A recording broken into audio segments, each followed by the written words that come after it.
Secretary Laguesma ng Labor Department. Good morning to Sec Benny.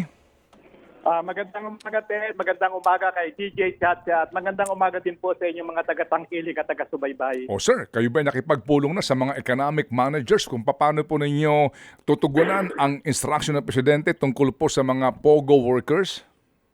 Hindi pa po ako nakapagpulong sa kanila pagkatapos po ng SONA ng Pangulo kahapon. Pero po, meron na po kaming mga initial na mga pag-uusap kasi matatandaan mo naman, Ted, nung nakaraang linggo, lalo na napakainit po ng usapin may kinalaman sa POGO.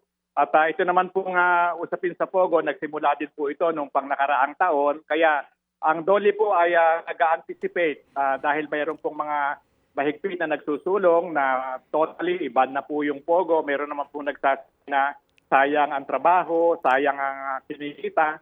Pero finally po, meron pong pronouncement ang ating Pangulo at kaunay po niyan, ang DOLE po ay tatalima doon sa direktiba nang ganoon naman po ay makagawa kami ng hakbangin para po doon sa mga nakikita natin na pwedeng ma-displace o ma-dislocate sa mga manggagawa. Okay.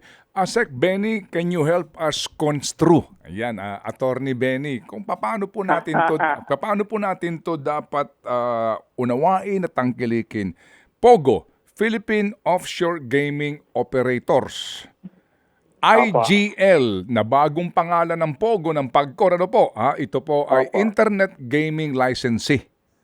Opo. Yung bang sinasabi ng Pangulong Marcos kahapon at yung napogo ay iisa lang ng IGL? Sa akin pong pagkakaunawa, patay na rin po sa pronouncement din ng PAGCOR, nirun po nila yung POGO, ginawa po nilang IGL.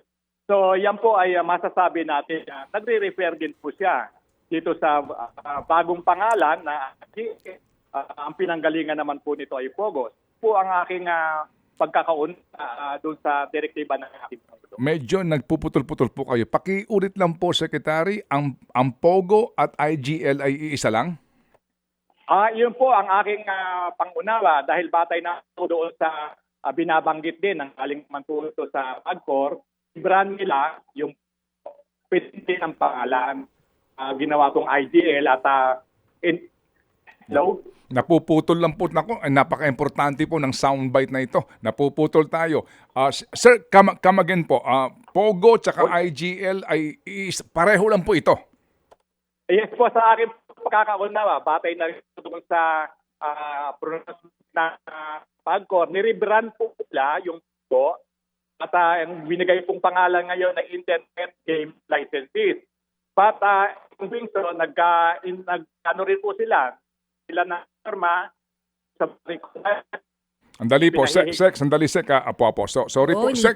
I beg for your indulgence and I beg for your understanding. This is a state of the nation problem. Itong ating telecom signal na ito, ha? Maganda ito, ha? Kasi alam at nyo... least masagot nga yung tanong na same ba? Iisa lang ba yun? Ngayong araw na ito, wag na ho kayong magtaka kung may mga...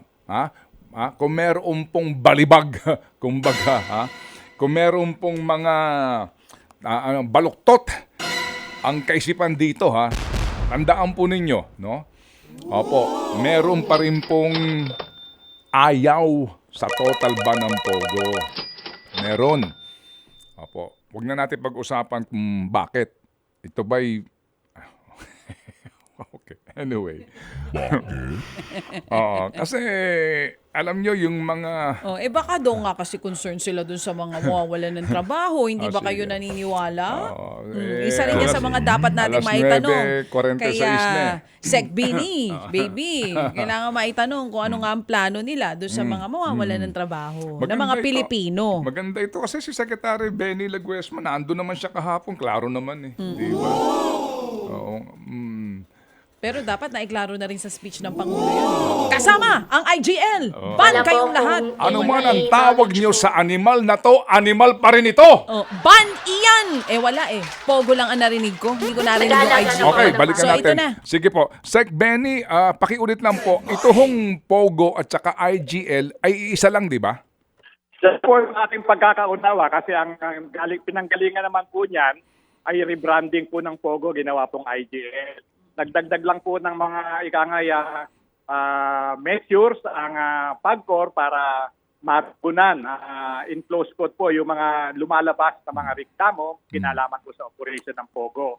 Pero yan po rin yung panggalingan niya. So tama po siguro yung inyong nasabi kanina, yan pa rin po yung operasyon na ginagawa. Although sinabi ngayon na internet gaming licenses, pero doon po sa pahayag o pronouncement po ng Pangulo, mukhang nagdi-disguise lang po sila sa operation at iba naman po yung kanilang ginagawang mga gawain. Okay, sige. So, maaari sabihin natin na ang instruction ng Presidente sa pagkakaintindi ninyo, loud and clear, ang IGL, whether legal o hindi, ay banned na totally at hanggang yung transition, hanggang end of the year na lang. Yun po, yung transition at medyo nagpo kami ng, kumbaga masasabi nating window, Ted, na makapag-firm up ng aming mga interventions. Kasi meron na rin po kaming mga programa naman na pwede pong ipagkaloob o ihandog din po sa mga madi-displace na mga manggagawa sa nasabi po ay kangay okasyon. Ito pong IGL. Sinasabi po. Opo, sige po. So, kumbaga yung nga po, IGL, whether yan ay licensee o hindi, banned yan. Yun po ang aking pagkakaunawa doon. Kasi wala naman pong ibang nire-refer, no?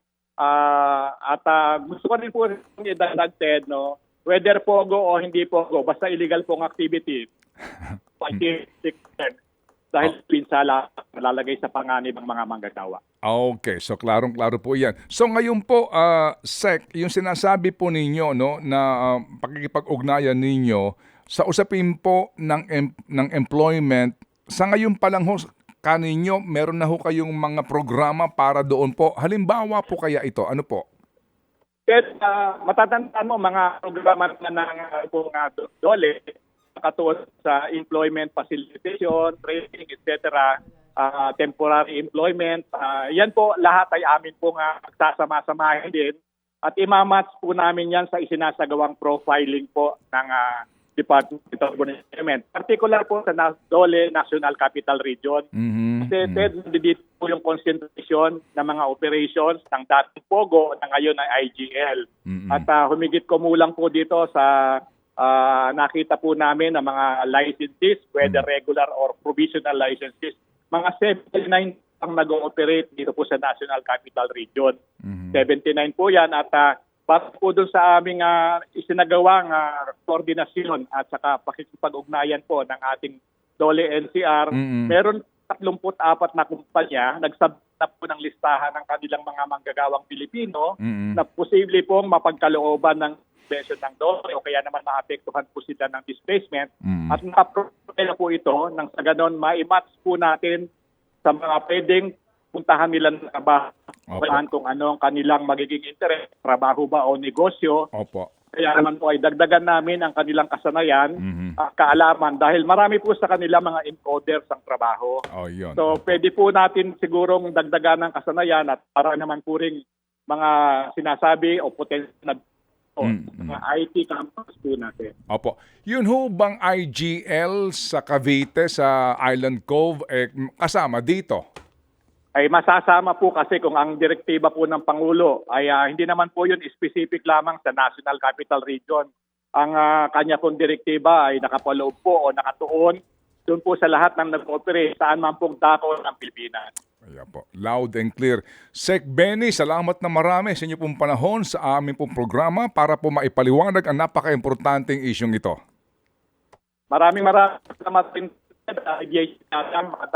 Umaga po at yung programa. Opo. Thank you. Ted Filon at DJ Chacha. Ngayon, nasa Radyo 5, 92.3 News FM.